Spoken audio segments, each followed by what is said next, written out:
ሰላም ጤና ይስጥልን እንደምን አላችሁ? በዓለም ዙሪያ ያላችሁ የቀነኒን ፍትህ ፈላጊዎች ሁሉ ባላችሁበት ሰላማችሁ ይብዛ እያልኩ አሁን ግን እነግራችኋለሁ ያለውን ነገር። እኔ አስከሬኗን ከፍቼ ነው ያየሁት። አስከሬኗ ላይ ምንም አይነት ስብራትም ሆነ ደምም ሆነ የተለያየ ጉዳት አልደረስም። ከዛም ያክል ፎቅ ላይ የወደቀ ሰው ደግሞ ይሰባበራል፣ ብዙ ነገር ይደርሳል። ስለዚህ ማለት ነው አንዱ ቀነኒ እቤት ውስጥ ነው የሞተችው።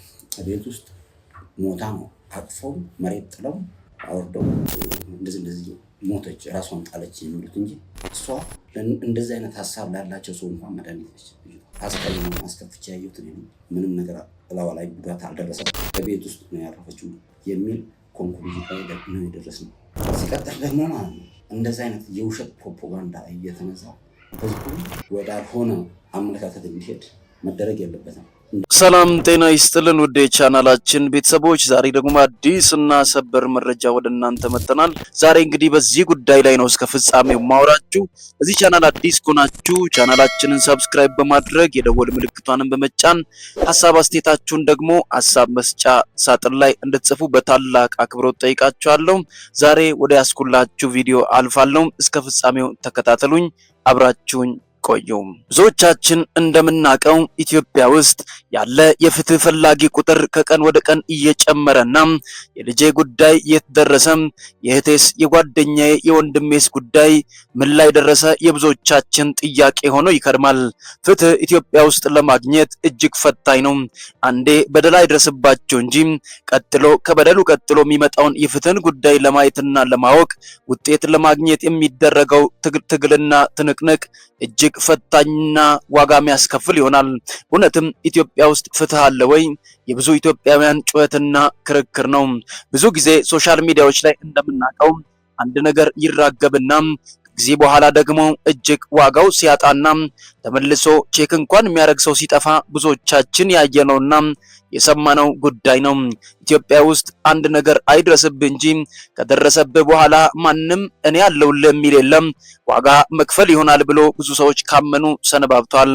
ሕፃናትም ጨምሮ ብዙ አዋቂዎች ሲበደሉና ዋጋ ሲከፍሉ ትላልቅ በደል ሲደርስባቸው ኢትዮጵያ ውስጥ ያለ ፍትህ አግኝቶ ወይም ፍርድ አግኝቶ ቀጥሎ ለመኖር የሚደረገው እንቅስቃሴ በብዙዎቹ ዘንድ ዋጋ ቢስና ትርጉም ቢስ ከሆነ ሰነባብቷል።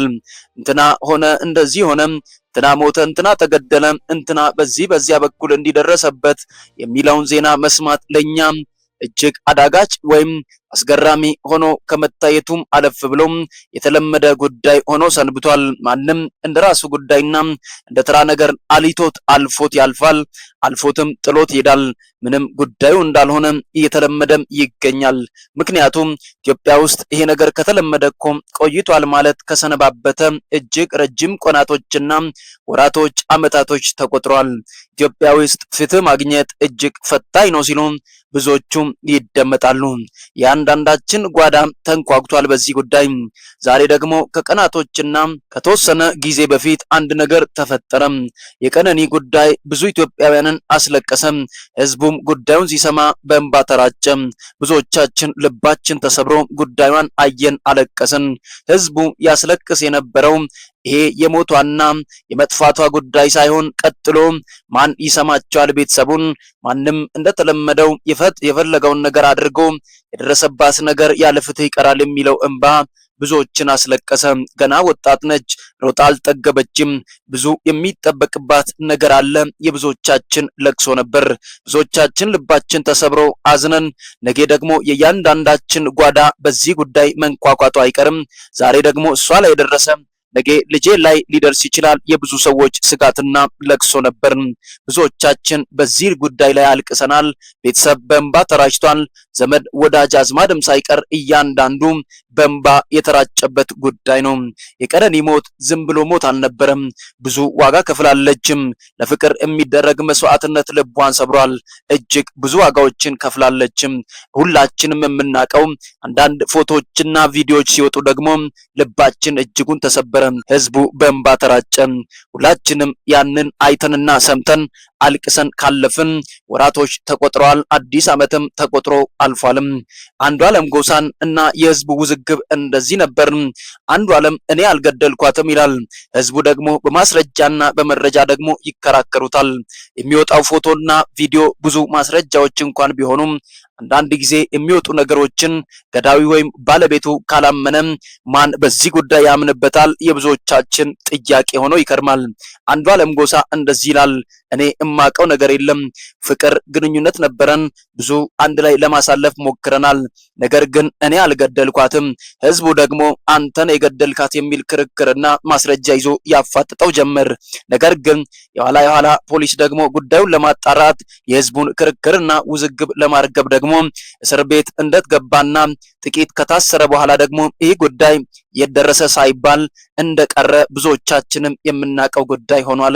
የእናትና የቤተሰቧ ለቅሶና እንባ እንደዚህ ነው።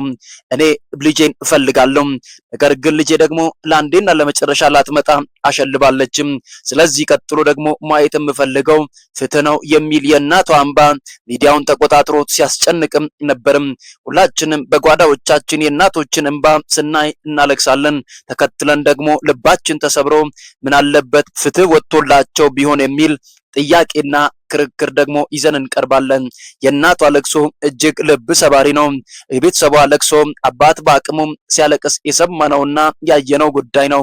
ብዙዎቻችን እንደምናውቀው ቤተሰቧ እጅግ ምስኪንና የልጄን ተስፋ ያለው ብሎ በናፍቆት የሚጠባበቁ እንደሆነ በሁላችንም ዘንድ ግልጽ ሆኖ ይከርማል። ታዲያ የኋላ ነገሮች ምን ላይ ደረሱ? ለምንስ ዝም ተባሉ? የብዙዎቻችን ጥያቄ ሆኖ ጓዳችን ውስጥ የሰነበተ ጉዳይ ነው። አለፍ እያለ ሲሄድ ደግሞ አንድ ነገር ተሰማ። አንዱዓለም ጎሳ ከእስር ተፈታ የሚለው የብዙዎቻችን ጥያቄ ሆኖ ቢከርምም እውነትም የኋላ ነገሮች ሲጣሩ እውነትም ፍትህ ሳይገኝ ከእስር ቤት ተፈቷል የሚባለው ነገር በከፊል እውነት እንደሆነ አንዳንድ ሰዎች ይዞ ብቅ አሉ። ጥያቄው እንደ ጥያቄ ቢቆይም አንዱዓለም ጎሳ ተፈቷል ወይ አልተፈታም ሁላችንም የምናውቀው የውስጥ ሚስጥር ሆኖ ቀረ። የሰው ተቃውሞ እጅግን በረከተ።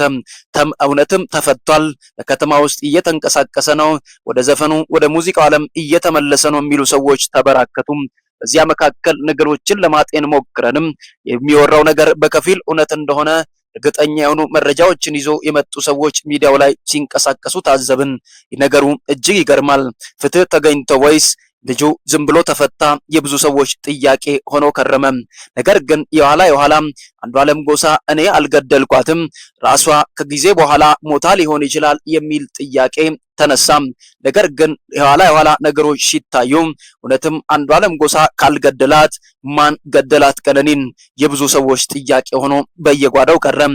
የኋላ የፍትህ ጥያቄ ኢትዮጵያ ውስጥ መልስ እንደማያገኝ ያወቀው የኢትዮጵያ ማህበረሰብ ልቡ አዝኖና ተሰብሮ እውነትም እግዚአብሔር ከክፉ ይጠብቀኝ፣ ልጆቼን በሰላም ይጠበቁ እንጂ ምንም ያክል ፍትህ ኢትዮጵያ ውስጥ አይገኝም የሚል ድምዳሜ ላይ ተደርሶ ነገሩ ቀዘቀዘም በረደም። የሞተችውም ወይም ሞታለች ተብላ የምትወራም ቀነኒም ፍትህ ሳይገኝ ነገሮች ተግበስብሰው ምንም አይነት ፍንጭ ሳይገኝ ነገሮች ወደኋላ ተግበስብሰው ቀሩ። የብዙ ሰዎች እንባ እየፈሰሰ ዛሬም ነገ ከነገ ወዲያ ደግሞ ፍትህ ይገኛል የሚል ጩኸቱም ቀዝቅዞ ከሚዲያ ጩኸት ያለፈ ምንም ነገር አልተገኘለትም ሲሉ ብዙዎቹ ተቀባበሉትም። የሽምግልና ጉዞ ወይም እርቅ ሊያደርጉ ነው ተብሎ ሲወራ የነበረ አንዳንድ ፍንጭ ነበር። ነገሩን በሽምግልና ለመጨረስና አንዱዓለም ጎሳንም በነጻነት ለመልቀቅና ቀጥሎ ወደ ስራው እንዲንቀሳቀስ ለማድረግ አንዳንድ እንቅስቃሴዎች ተጀምሮ እንደነበር አንዳንድ ዜናዎች ወጡ።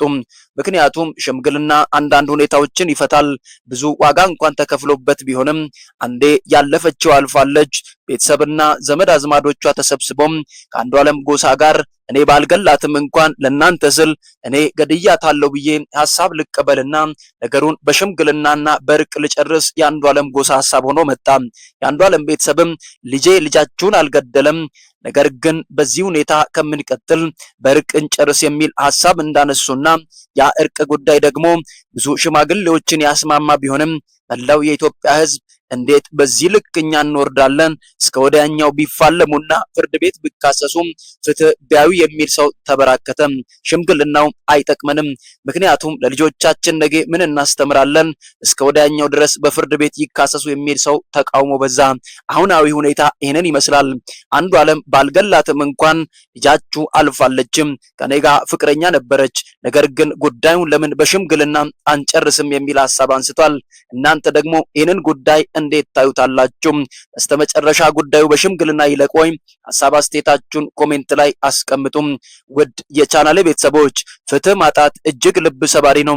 አብሶ ደግሞ ኢትዮጵያ ውስጥ አንዴ ነገሮች ከተፈጠሩ በኋላ ፍትህ አግኝቶ መቀጠል እጅግ ልብ ሰባሪና ፈታኝ ይሆናል። እኔም በበኩሌም ሌሎችም እያንዳንዳችሁን ፈጣሪ ከክፉ ይጠብቃችሁ፣ ቤተሰባችሁ በፈጣሪ ሰላም ይጠበቅ እያልኩኝ የቀነኒ ፍትህ እስከሚወጣ ድረስ እንታገላለን የምትሉ ሰዎችም ኮሜንት አስቀምጡም። ሌሎቻችሁ ደግሞ በሽምግልና ይጨርሱ የምትሉም ደግሞ ሀሳብ አስተያየታችሁን ከሀሳብ መስጫ ሳጥን ላይ አስቀምጡም። ለዛሬ ይዤላችሁ የመጣሁት ቪዲዮ ይህን ይመስላል። በቀጣይ አዲስ እና ሰበር መረጃ እስከምንገናኝ ድረስ ቸር ቆዩ፣ ቸር ሰንብቱ እላለሁ።